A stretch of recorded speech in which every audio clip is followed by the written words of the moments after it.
डायन और सड़क।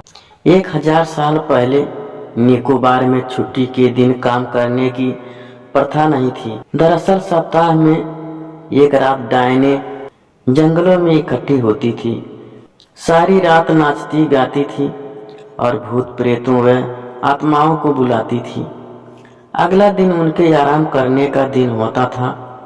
आम लोगों के बीच उस दिन को छुट्टी का दिन कहा जाता था, ताकि कोई भी आदमी उस जंगल में जाकर उनके आराम में बाधा न पहुंचाने का कारण न बन जाए। आराम में बाधा पहुंचाने वाले व्यक्ति को अपने जादू से वे कुछ भी बना सकती थी।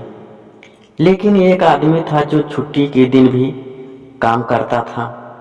किसी से भी डरे बिना वह अपने केले के बाग की देखभाल के लिए जंगल में जाता था। एक छुट्टी वाले दिन जब वह आदमी अपने केले के बाग में पहुंचा तो उसने एक पेड़ पर पके केलों का एक गुच्छा लटका देखा।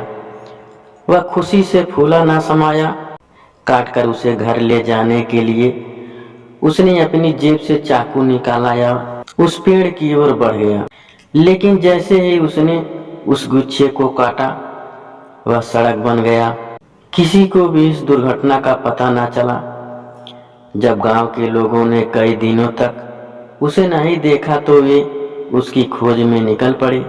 उनको सिर्फ इतना पता था कि वह छुट्टी के दिन भी अपने केले के बाग में जाता था। वे वहां से उसको ढूंढने के लिए गए, लेकिन उसका वहां भी आता पता न मिला। गांव वालों ने मान लिया कि या तो वह मर गया या समुद्र में डूब गया। उसकी मौत पर ये विलाप कर उठे। वह आदमी दिन भर तो सड़क बनकर नीचे पड़ा रहता, लेकिन रात को पुनः आदमी बन जाता।